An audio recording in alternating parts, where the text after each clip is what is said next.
कि आपको लिखने का तरीका बहुत अच्छा होना चाहिए, क्योंकि सर इतना लिखने के लिए आपको मैं 15 मिनट दे रहा हूं, 15 मिनट दे रहा हूं। अगर बच्चों 15 मिनट में आप पूरे के पूरे मार्क्स नहीं ला सकते तो इससे खराब चीज कुछ नहीं हो सकती है। एक टीचर्स के लिए, एक बच्चे के लिए, एक पेरेंट्स के लिए जो आपसे उम्मीदें किए हैं उनके लिए, इन सारे लोगों के लिए इससे खराब चीजें कुछ भी नहीं हो सकती कि बच्चा 15 मिनट में 80 शब्द लिख रहा है, वो भी सही तरीके से नहीं लिख पाए तो क्या। तो हेलो बच्चों, कैसे हो आप सब। बच्चों आज का ये जो वीडियो है आप लोगों के लिए बहुत ही ज्यादा इंपॉर्टेंट होने वाली है, क्योंकि देखो बच्चों 1 से 2 दिन के बाद आपका बोर्ड एग्जाम है और बहुत सारे बच्चों के दिमाग में ये चल रहा होगा कि सर हम किस पेन से लिखें।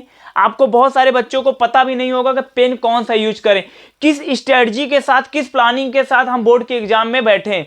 ठीक है बच्चों, आप अगर बहुत ज्यादा तैयार भी कर लिए रहेंगे, अगर आपकी स्ट्रेटजी, आपकी प्लानिंग अच्छी नहीं रहेगी, तब भी आप बहुत अच्छा बोर्ड के एग्जाम में नहीं कर सकते। तो बच्चों आज के इस वीडियो में हम आप सभी बच्चों के इन जो डाउट चल रही होगी कि कैसे लिखे, किस स्ट्रेटजी के साथ हम जाएं बोर्ड के एग्जाम में जिससे कि हमारा पूरा मार्क्स आ जाए।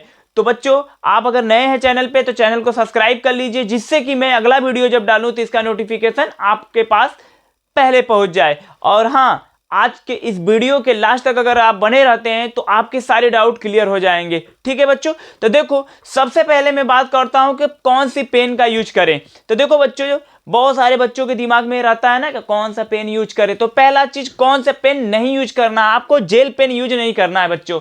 बोर्ड के एग्जाम में ध्यान देना कि आपको जेल पेन बच्चों अलाउ नहीं है, आपको यूज ही नहीं करना है। दूसरी, बच्चे गलतियां क्या करते हैं कि कुछ ऐसे मार्कर का यूज करते हैं जिससे कि पिछले वाले पेज पे भी उग जाता है। तो आप घर पे पहले जो भी पेन यूज करिए 1-2 पेज उससे लिख लीजिए और ये ध्यान दीजिएगा कि पिछले पेज पे उगने ना पाए। ठीक है, और हेडिंग की बात करेंगे तो आपको ब्लैक या ब्लू स्केच से ही डालना है। स्पेशली आपको मैं रिकमेंड करूंगा कि ब्लैक स्केच से आप बच्चों हेडिंग डालिएगा, स्केच का यूज करना है हेडिंग में। और कहीं अंडरलाइन अगर करना है तो ब्लैक जो पेन होता है, ब्लैक पेन का यूज कर सकते हैं। ठीक है बच्चों, ते रही हमारी बात आज की पेन से रिलेटेड। अब बात करते हैं अपने पेपर की स्ट्रेटजी की बात। तो जैसा कि आप सभी जानते हैं बच्चों, हमारा पहला पेपर होगा वो कौन सा होगा, हिंदी का होगा। ठीक है, तो देखो मैं हिंदी में आपको एक ऐसा प्लानिंग बताने वाला हूं जो कि आपके एग्जाम में बहुत ज्यादा आपका हेल्प करेगा। ठीक है बच्चों, देखो हिंदी का जब पेपर होता है वो 2 खंडों में होता है। खंड बच्चों पहला होता है क और दूसरा जो होता है खंड ख होता है। एक चीज आप ध्यान देना, आपको सैंपल पेपर से ये बच्चों, आपको सैंपल पेपर से ये इतनी चीजें लर्न होनी चाहिए कि कौन सा क्वेश्चन में क्या पूछता है। जैसे मैंने पूछा कि क्वेश्चन नंबर 11th में क्या पूछेगा, क्वेश्चन नंबर 12th में क्या पूछेगा, क्वेश्चन नंबर जो 9 होगा उसमें क्या पूछेगा। सारे बच्चों को ये चीजें इतना प्लानिंग अपनी इतनी अच्छे से करो कि आपको क्वेश्चन में कौन सा क्वेश्चन पे क्या पूछ रहा है आपको इतना तो पता होना चाहिए। ठीक है, बात करते हैं कि हिंदी के पेपर को 2 खंडों में बांटता है, खंड क और खंड ख। खंड क में जो होता है बच्चों 7 प्रश्न होते हैं, पहला दूसरा तीसरा चौथा 5वां 6वां और 7वां। ध्यान देना बच्चों, पहला दूसरा। और एक चीज, आपको कितने नंबर मिलेंगे पूरे हिंदी के पेपर में, आपको कितने नंबर मिलने वाले हैं, 100 नंबर मिलने वाले हैं। कितने टाइम मिलेगा, 3 घंटा 15 मिनट जो होता है पेपर पढ़ने के लिए मिलता है। तो कुछ बच्चों के दिमाग में ये होता है कि सर हम 2.5 घंटा में पेपर लिख दें, सर हम 3 घंटे में लिख दें। देखो 2.5 घंटे में अगर भी कर ले रहे हो तो आधी घंटा क्या करोगे बैठकर आप। आपको किसी को दिखाना नहीं है, जो दिखाने वाला समय था वो बीत चुका है। अब आपको किसी को दिखाना नहीं, आपको क्या करना है कि अपने 3 घंटे के टाइम का सही से उपयोग करना है। मतलब ऐसा करना है कि बहुत जल्दी भी नहीं करना है, बहुत लेट से भी नहीं करना है। ऐसा करना है कि आपका पेपर टाइम से खत्म हो, एक बार आप मिलान कर लें और टाइम से पेपर आपका खत्म हो जाए। तो आपको मैं आज प्लानिंग बताऊंगा कि किस तरीके से आपको करना है। देखो जैसे पहला क्वेश्चन और दूसरा क्वेश्चन जो होता है बच्चों, उसमें एमसीक्यू क्वेश्चन पूछा जाता है, गद्य पाठ से और पद्य पाठ से 5-5, मतलब 10 क्वेश्चन होता है। 10 में हम 10 मिनट आपको दे रहा हूं। अगर 10 मिनट में बच्चा क्या करेगा, हेडिंग डालेगा और 10 मिनट में 10 एमसीक्यू को क्या करेगा, एक वर्ड का होता है, सॉरी शब्दों का होता है, कहिए ना। जैसे आपको बस क्या करना है, उसका आंसर एमसीक्यू प्रश्नोत्तर संख्या डालकर यहाँ कौन सा किसका कौन सही है उसको डालना है बस। तो 10 मिनट आपके लिए, अगर आपको तैयार है तो 10 मिनट आपके लिए बहुत ज्यादा टाइम है। ठीक है ना बच्चों, आपको पहले और दूसरे क्वेश्चन में याद रहना चाहिए कि 10 मिनट ज्यादा नहीं टाइम देना है। 10 मिनट बहुत ज्यादा टाइम है। ठीक है, बात करते हैं बच्चों तीसरे और चौथे क्वेश्चन में। तो इसमें मैं आपको 25 मिनट टाइम दे रहा हूं। होता क्या है, गद्यांश और पद्यांश होता है।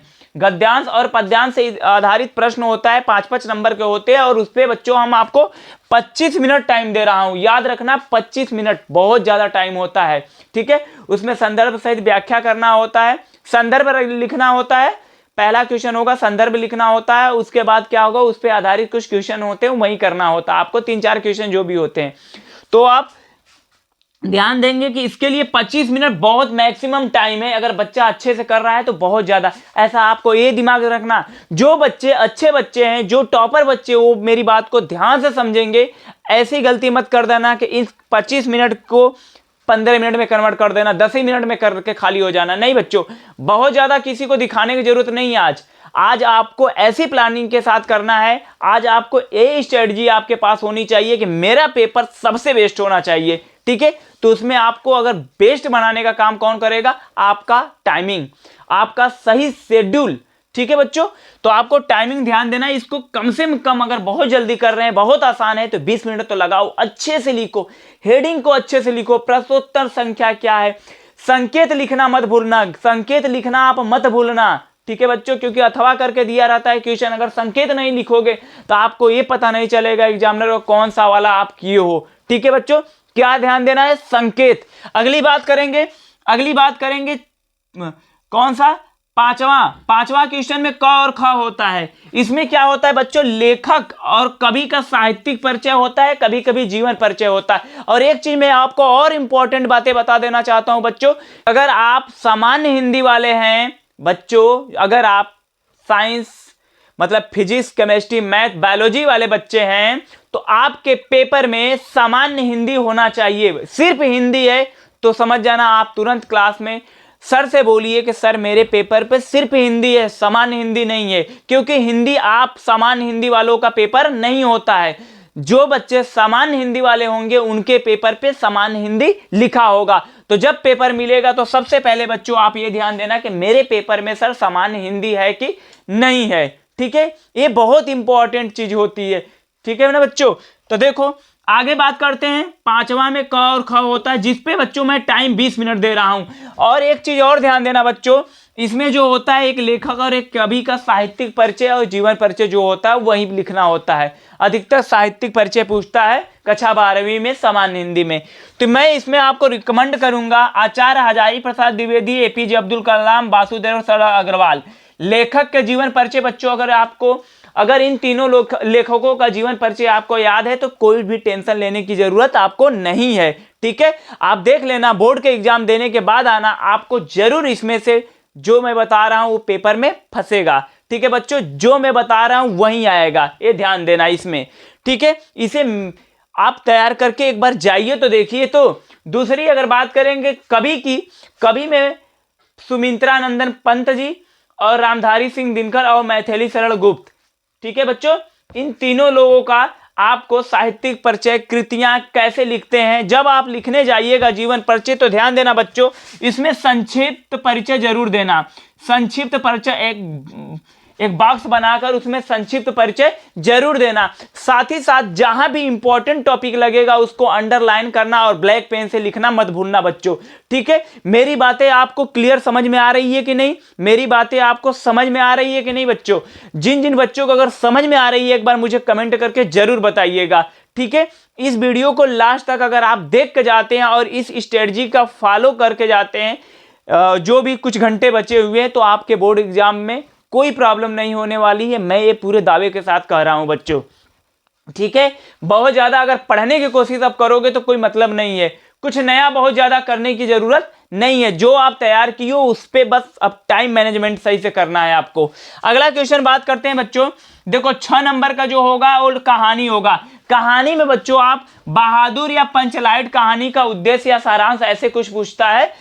पंचलाइट कहानी या बहादुर कहानी का आप बस तैयार करके चले जाना, ठीक है। जहां मुनरी काकी ये सब आता है ना, जो भी है उसमें गोधन वोधन होते हैं ना, गोधन होता है पंचलाइट जलाने के लिए, जो भी चीज, तो जो जो पात्र होंगे उसको आपको लिखना कैसे है, ध्यान देना बच्चों।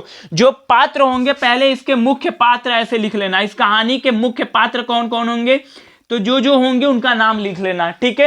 ये जो टॉपर बच्चे हैं वो ध्यान देंगे मेरी बातों को, और जो एवरेज बच्चे हैं वो भी ध्यान देंगे। अगर आप इस स्ट्रेटजी के साथ लिखेंगे तो आपका बहुत अच्छा होने वाला है। देखो जैसे पहले लिख लेना हेडिंग मुख्य पात्र, पहले ऊपर जो हो जाएगा ना कि प्रश्नोत्तर संख्या क्या है, छठवां, जो भी है 6 हो जाएगा। क्या है, जैसे बहादुर कहानी या पंचलाइट कहानी का उद्देश्य, ठीक है। इसको किसने लिखा है, फणीश्वर नाथ जो भी है, या फिर इनके लेखक का नाम वगैरह लिख सकते हो। उसके बाद लिखना मुख्य पात्र, जैसे है ना, इसमें कौन गोधन होता है, मुनरी काकी होती है, कौन कौन होते हैं ना, जो जो होंगे बच्चों ऐसे मुख्य पात्र में ऐसे आपको डाल देना। उसके बाद इसके बारे में लिखना है, ठीक है। अगर आप ऐसे लिख रहे हैं तो और बेटर है, बाकी अगर आप हेडिंग वाइज वैसे भी तैयार किए हैं तब भी कोई दिक्कत होने वाली नहीं है। याद रखना बहुत ज्यादा बड़ा नहीं बनाना है आपको। कहानी का उद्देश्य या सारांश जो होगा आपको एक पेज में लिखना है। बहुत करेगा तो दूसरे पेज में थोड़ा से चले जाना, बहुत बड़ा नहीं करना है आपको। इतनी बात क्लियर हुई बच्चों, ध्यान देना। और आगे देखो बात करते हैं, हाँ बहादुर और पंचलाइट जरूर तैयार करके जाना, इसी में से आएगा, श्योर 100% है, ठीक है बच्चों। इतनी चीजें बहुत ज्यादा रटने की जरूरत नहीं है। याद रखना कि कुछ क्वेश्चन ऐसे होते हैं कि हमको पता ही होता है कि यही आएगा, सारे बच्चों आपको भी पता होगा कि यही आएगा, तो कुछ उसमें क्यों हम परेशान हो रहे हैं। देखो इसमें 5 से 6 नंबर हमको आसानी से मिल जाएगा। दूसरा देखो बच्चों, 7वां क्वेश्चन जो होता है 15 मिनट में हम दे रहे हैं इसको करने के लिए, और 6वां भी क्वेश्चन जो है वो 15 मिनट में मैंने दिया था आपको करने के लिए, याद रखना। तो अगर बात करेंगे 7वां 15 मिनट में क्या होता है, खंड काव्य 80 शब्द में लिखना है। अब 80 शब्द क्या होता है बच्चों, थोड़ा सा मैं आपको बता दे रहा हूं। यहां देखना, एक कॉपी मैं दिखा रहा हूं। जैसे देखो एक बच्चे ने यहां पे क्या लिखा था, एक बच्चे ने यहां पे लिखा है बहादुर कहानी का सारांश, ठीक है।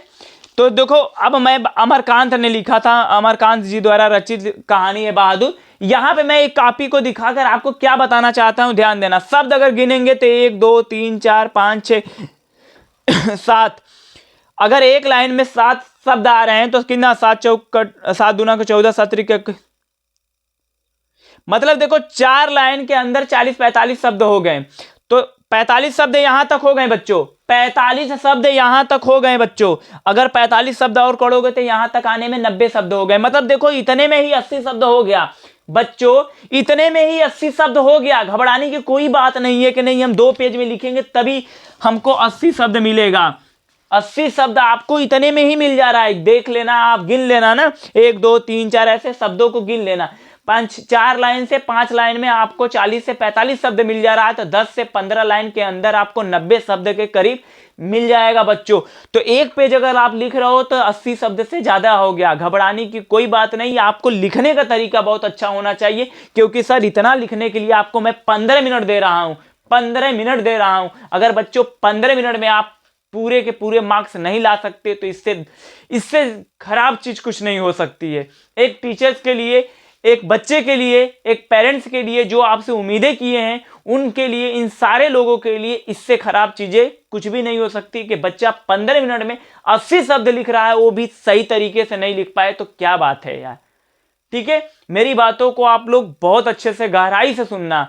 अब बात करते हैं आगे बच्चों, आगे बात करते हैं खंड काव्य की। देखो खंड काव्य की बात करते हैं, इसमें बच्चा ने लिखा है, आपको एक कॉपी में दिखाते चल रहा हूं, 1 मिनट बच्चों बस। देखो यहां पे ध्यान देना बच्चों, खंड काव्य में भी आपको 15 मिनट देना है। ऐसे खंड काव्य रहेगा, ध्यान देना, इसमें घबराने की कोई बात नहीं है। ऐसे आपको हेडिंग डालना है, हेडिंग डालकर आप 2 पेज में अगर हेडिंग वाइज कुछ जैसे होता है ना, हेडिंग डालते हैं, पैरा चेंज करते हैं तो एक लाइन छोड़कर दूसरी हेडिंग डालते हैं, तो इस तरीके से लिखना। तो बहुत करना, तो 2 पेज से ज्यादा मत जाना, है ना। और जितना आप जान रहे हो ना, बहुत ज्यादा जान रहे हो बच्चों, घबराने की जरूरत ही नहीं है। 80 शब्द मैंने बताया ना कितना होता है, बहुत कम होता है। आगे देखो, तो अब देखो इस पूरे को अगर जोड़ेंगे तो खंड का कितने मिनट में हो गया, आपने सोचा 1 घंटा 25 मिनट। कितने घंटे में?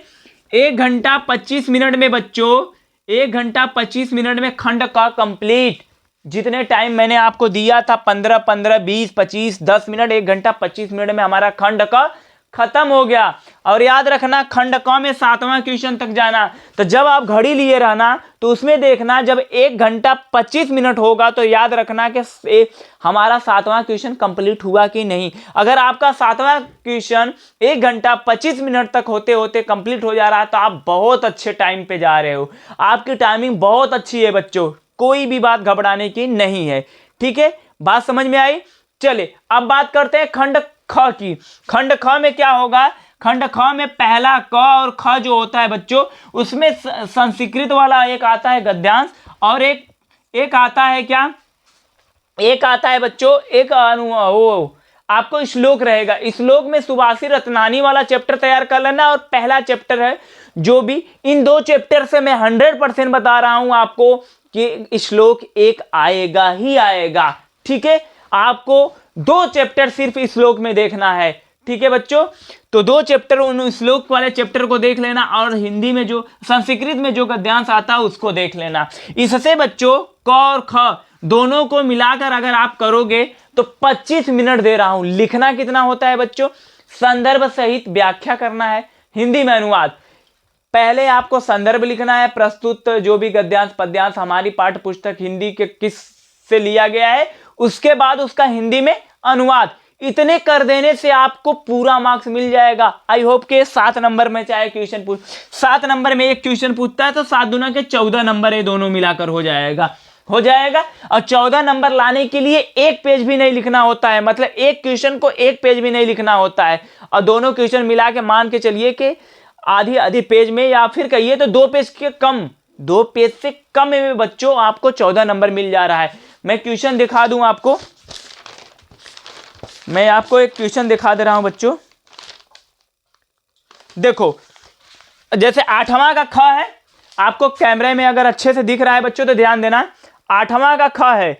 अब यहां ध्यान देना, भाषासु सुभाषितम ऐसे करके संदर्भ प्रस्तुत पद्यांश हमारी पाठ्यपुस्तक संस्कृत दिग्दर्शिका के सुभाषी रत्नानी नामक पाठ से लिया गया है। ये तैयार कर लेना, कहीं ऐसा ना हो कि बोर्ड के एग्जाम में यही आ जाए।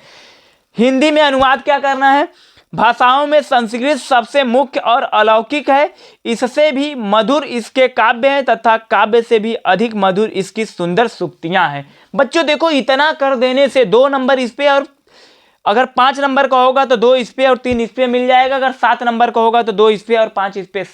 ठीक है, तो देखो कितना टाइम मिलेगा। इस पे आपको मैंने कितना दिया है, 25 का आधा करो तो 12.5, मतलब अप्रॉक्स में 13 मिनट आपको दिया हूं बच्चों इतना लिखने के लिए। बताओ टाइम कहां करोगे इतना, अच्छे से बस लिखो। ठीक है, आगे ध्यान देना बच्चों। मुहावरा अगला एक होता है, एक मुहावरा करना होता है, उसके लिए कितना टाइम मैं दे दिया। जैसे मैंने लिखा अंधों में कनवा राजा होता है ना, ऐसे उठ के मुंह में जीरा, उसका एक और से लिखकर वाक्य प्रयोग करना है। 3 मिनट में आप आसानी से कर सकते हैं मुहावरा में। अगला बच्चों देखो 10वां क्वेश्चन है, 7 मिनट मैंने दिया अपठित गद्यांश। ये सबसे आसान होता है अपठित गद्यांश। एक गद्यांश देगा, उस पे क्वेश्चन 3-4 देगा, उसको करना होता है। एक क्वेश्चन पे अगर 2 लाइन लिख रहे हो तो 3 क्वेश्चन में 6 लाइन लिखने के लिए 7 मिनट बच्चों बहुत ज्यादा टाइम है। 7 मिनट बहुत ज्यादा टाइम है। अगर 3 मिनट लिखोगे, 3 मिनट गद्यांश को पढ़ने में लगाओगे, इसको अपठित गद्यांश को 3 मिनट में पढ़ोगे तो 4 मिनट में 6 लाइन आप आसानी से लिख सकते हो। ठीक है, तो इसके लिए भी, और ये जो नंबर होता है बहुत आसानी से मिल जाता है। ये नंबर उठाना, क्वेश्चन नंबर 10वां उठाने के लिए, उसके मार्क्स उठाने के लिए कुछ भी जरूरत नहीं है ज्यादा करने की। आराम से पैरा देगा, पैरा को पढ़ो और क्वेश्चन को लिखना चालू कर दो, आपको मिल जाएगा। आगे बात करते हैं क्वेश्चन नंबर 11 की। तो इसमें 10 मिनट दे रहा हूं बच्चों। इसमें क्या होता है, ग्रामर पोर्शन, अर्थात हिंदी वाले जो भी बच्चे हैं, जो भी समान हिंदी लिए हैं, वो ध्यान देना क ख ग घ। इस क्वेश्चन पे थोड़ा आपको प्रैक्टिस करके जाना है, क्योंकि देखो 2 2 4 2 6 2 8, इससे 8 नंबर के करीब आएगा क्वेश्चन में। कितने नंबर का आएगा, 8 नंबर के आएंगे। और 8 नंबर के लिए आपको कुछ ज्यादा पढ़ना पड़ता है। ठीक है, जैसे कभी कभी देता था एक शब्द लिखो, इसके 2 अर्थ लिखो, कौन शुद्ध होगा, ऐसे करके क्वेश्चन इस पे दिए होते हैं। तो आपको इस पे देखो कितना मिनट मैंने दिया, 10 मिनट। 10 मिनट दिया, बहुत ज्यादा टाइम है। 12वां क्वेश्चन में क्या है, सॉरी 11 हो गया ना। 12 क्वेश्चन क्या है बच्चों, 8 मिनट दे रहा हूं। रस, अलंकार और छंद, रस, अलंकार और छंद उदाहरण सहित देना है। इस पे आपको 8 मिनट दिया जा रहा है। अगर आप प्रैक्टिस किए होंगे तो 8 मिनट में आसानी से कर सकते हैं। ठीक है, लिखने का तरीका मैंने आपको कॉपी के माध्यम से बता दिया है कि बच्चों लिखते कैसे हैं। आप एक बार अगर वीडियो को नहीं देखे होंगे तो बोर्ड की कॉपी कैसे लिखें, मैंने वीडियो को अपलोड कर चुका हूं, उसके आप जाकर देख लीजिएगा। ठीक है, तो देखो रस, अलंकार और छंद जो होता है उसमें जैसे वीर रस क्या होता है, हास्य रस क्या है, श्लेष अलंकार, उत्प्रेक्षा अलंकार, दोहा, सोरठा, इन चीजों को तैयार करके जाना। अगर ये इतने चीजों को मैं आपको रिकमेंड करूंगा कि बच्चों इस क्वेश्चन के लिए, क्वेश्चन नंबर 12 के लिए इतनी चीजों को तैयार करके अच्छे से जाना, अच्छे से जाना, कोई दिक्कत नहीं होने वाली है। अर्थात आपको उदाहरण भी तैयार करके जाना है। और एक और बात, जो बच्चे बहुत अच्छे से तैयार कर चुके हैं, अगर आपके पास थोड़ा टाइम है, आपको लग रहा है कि मैं मैनेज कर लूं, बहुत घबराने की जरूरत नहीं है, तो क्या करना, सोठा और दोहा में मात्रा को अगर लिखना आप जानते हैं या लिख सकते हैं तो आप लिख दीजिएगा।